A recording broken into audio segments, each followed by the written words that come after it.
अस्सलाम वालेकुम व्यूअर्स, कैसे हैं आप सब। Welcome back to my YouTube channel Fatima's home recipes. आज आपके साथ बहुत ही ज़बरदस्त ईद स्पेशल रेसिपी शेयर करूंगी। आज हम बनाएंगे नवाबी सवैयाँ। ये बहुत मज़े की रेसिपी है, बहुत क्रीमी डिज़र्ट है और आप ईद पे एक दफ़ा ही बना के मेहमानों को खिला देंगे ना, मेहमानों ने पूरा साल याद रखना है। बहुत ही क्रिस्पी और अंदर से ही बहुत क्रीमी होगा।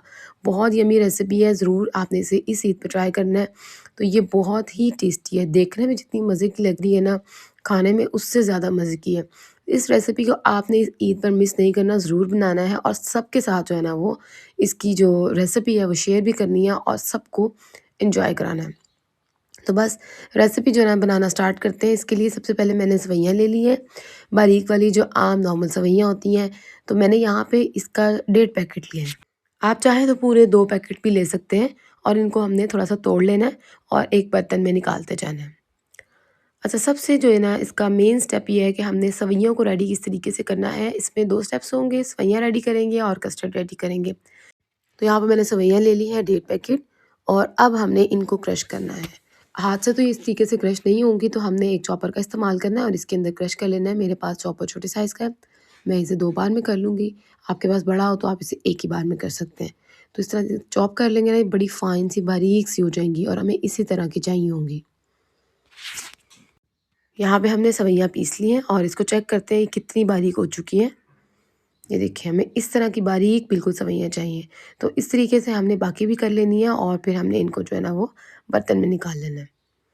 तो ये बहुत ही मेन स्टेप है, इसको अपने ध्यान से करना है कि सेवइयाँ बड़ी-बड़ी रह जाएँगी ना, तो फिर वो चीज़ नहीं बनेगी और खाने में मज़ा नहीं आएगा। सेवइयाँ हमने यहाँ पे ग्राइंड कर ली हैं, इनको हमने देखिए कितना बारीक पीस लिया है। एक बर्तन में निकाल देंगे और इसको साइड पे रख देंगे। अब लेंगे एक पैन और इसके अंदर हमने 1 टेबलस्पून देसी घी ऐड करना है और इसको हमने हल्का-सा मेल्ट कर लेना है। अब हमने इसमें जो सेवइयाँ पीस कर रखी थी वो इसमें डाल देंगे और घी की क्वांटिटी हमने इतनी ही रखनी है, बहुत ज़्यादा ऐड नहीं करना, क्योंकि घी अगर बहुत ज़्यादा ऐड करेंगे तो बहुत ज़्यादा ऑयली हो जाएंगी। जस्ट हमने इनको फ्राई करना है, तो हमने घी का इस्तेमाल बहुत ज़्यादा नहीं करना। तो हमने इन्हें इतना फ्राई करना है कि ये इस तरीके से इनका जो कलर है ना वो थोड़ा चेंज हो जाए। ये काम हमने बिल्कुल लो टू मीडियम फ्लेम पे करना है, तेज़ आंच नहीं करनी। या इंसान समटाइम सोचता है ना कि ये हम इस तरह से तेज़ आंच पे कर लेंगे तो जल्दी-जल्दी काम हो जाएगा, तो ये हमने काम नहीं करना। मीडियम टू लो फ्लेम पे करने के बाद इस तरह का कलर आ जाएगा। अब इसमें डालेंगे पिसी हुई चीनी, जो मैंने 1/3 कप के बराबर ली है और इसके अंदर डाल देंगे। चीनी हमने पीस कर इस्तेमाल करनी है और चीनी के जो है ना हमने होल चीनी इस्तेमाल नहीं करनी इसके अंदर, वो इसलिए क्योंकि जब वो चीनी हम लेंगे तो उसको मेल्ट होने में बहुत ज़्यादा टाइम लगेगा, वो काम हमने नहीं करना। और हमने इस तरीके से पिसी हुई चीनी लेनी है जो एक पाउडर फॉर्म में हो। इसको अच्छे से मिक्स करेंगे और जल्दी से ये मिक्स भी हो जाएगी और इसका टेस्ट ज़्यादा अच्छा आएगा इसके अंदर। और हमने इसको जो है ना वो बिल्कुल लो लो फ्लेम पर इसको पकाना है और इसको भी हल्का-हल्का पकाते जाना है ताकि इसका भी बड़ा अच्छा, बहुत ज़बरदस्त सा कलर आ जाए। तो बस ये सारा काम बहुत सुकून से करने वाला है और हमने इसको मज़ीद 5 से 7 मिनट के लिए कुक किया है और इसका कलर अब यहाँ पे बहुत प्यारा गोल्डन सा आ चुका है। बस हमें इसी तरह का कलर चाहिए और सारी सेवइयों में देखिए एक जैसा कलर आया है। तो हमने इनको इसी तरह का कलर देना है और जलाना नहीं है। तो इससे लाइट कलर भी नहीं रखना कि वो कच्ची लगें। तो यहाँ पर ये सेवइयाँ हो गई हैं रेडी। अब हम इनको जो है ना वो निकाल लेते हैं। यहाँ पर एक ले लेंगे सर्विंग डिश, जिसके अंदर आपने इसे सर्व करना है, कोई सी भी आप ले सकते हैं।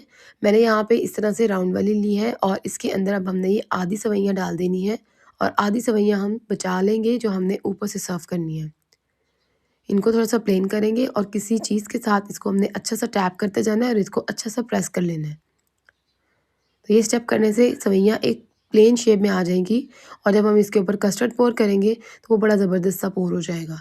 तो ये स्टेप आपने लाज़मी करना है, उसको तो दबा-दबा के प्रेस करना है ताकि बहुत अच्छी सी शेप आ जाए। सेवइयाँ रेडी हो गई हैं, इनको रख देते हैं साइड पे और अब चलते हैं कस्टर्ड की तैयारी की तरफ। इसके लिए मैंने यहाँ पे 3 ग्लास दूध लिया है और इसको हमने हल्का-सा बॉयल करना है। अच्छा, यहाँ पे ना मैंने अब 1/3 कप चीनी इसके अंदर डाल दी है और मैं बताना भूल गई थी, जो है ना वीडियो बनाना स्टार्ट नहीं की थी मैंने, इसके अंदर मैं ऐड कर चुकी हूँ और आपको मैं दिखा रही हूँ कि मैंने इतनी चीनी इसमें डाल दी है। अब हम हल्की सी जो है ना वो चीनी को मिक्स करेंगे और यहाँ पे हमने चीनी को और दूध को बॉयल आने देना है और फिर हमने जो है ना वो इसकी नेक्स्ट प्रिपरेशन करनी है जब तक बॉयल आ रहा है। नेक्स्ट काम हमने ये करना है, हमने 3 टेबलस्पून दूध लेना है। दूध ठंडा दूध होना चाहिए, गर्म नहीं होना चाहिए और इसके अंदर 3 टेबलस्पून ही वनीला कस्टर्ड पाउडर के ऐड कर देंगे और इसको हमने अच्छे से मिक्स करना है ताकि कोई भी इसमें लम्स बाकी ना रहे। कस्टर्ड जब भी बनाते हैं ना, एक तो इसको दूध के अंदर बहुत अच्छा सा मिक्स कर लेते हैं ताकि कोई भी लम्स इसमें बाकी ना रहे, और जब इसको दूध में ऐड करने लगे ना, तब भी हमने मिक्स करते जाना होता है साथ-साथ। अब यहाँ पे देखिए दूध को बॉयल आ चुका है, और अब हमने इसको थोड़ा-सा मिक्स करके जो कस्टर्ड वाला बैटर तैयार किया था, ये इसमें डाल देंगे। थोड़ा-थोड़ा करके डालेंगे और साथ-साथ इसको मिक्स करते जाएँगे। ये बहुत बेस्ट टिप है कस्टर्ड बनाने की। तो जो लोग अगर फर्स्ट टाइम बना रहे हो ना, तो अगर आप इसको साथ-साथ हिलाएँगे नहीं तो लम्स बन जाएँगे, और बाद में वो लम्स ठीक नहीं होंगे, तो इस तरह से हमारा प्लेन कस्टर्ड नहीं बनेगा। अच्छे से हमने इसे मिक्स करते जाना है और 5 से 7 मिनट पका लेना है, ताकि कस्टर्ड हमारा अच्छा सा थिक हो जाए। अच्छा, यहाँ पे अब इसको हमने अच्छा सा बॉयल भी आने देना है, और यहाँ मेरी वीडियो काफ़ी ब्लर हो चुकी है, तो इसके लिए माज़रत। और आपको अगर यहाँ पे वीडियो में शो हो रहा हो तो इसको कस्टर्ड को बॉयल आ रहा है, और हमने इसे 5 से 7 मिनट पकाना है, और इसके बाद इसकी जो कंसिस्टेंसी है ना, वो कुछ इस तरह की हो जाएगी। जब आप स्पून पे रख के इसको इस तरह से चेक करेंगे, लाइन ड्रॉ करेंगे, तो इस तरह से ये कस्टर्ड आपस में जुड़ेगा नहीं। इसका मतलब है ये हमारी परफेक्ट कंसिस्टेंसी, और हमें इतनी ही चाहिए। यहाँ पे अब हम फ्लेम को ऑफ़ कर देंगे, और कस्टर्ड को बहुत ज़्यादा थिक नहीं करेंगे, ना बहुत ज़्यादा पतला होना चाहिए। बस अब हमने इसको ठंडा कर लेना है। टाइम अगर शॉर्ट हो तो इसको हम इस तरीके से भी ठंडा कर सकते हैं जल्दी-जल्दी, और इसका एक ये फ़ायदा भी होगा कि इस तरीके से लम्स भी नहीं बनेंगे, बड़ा स्मूथ सा कस्टर्ड रहेगा।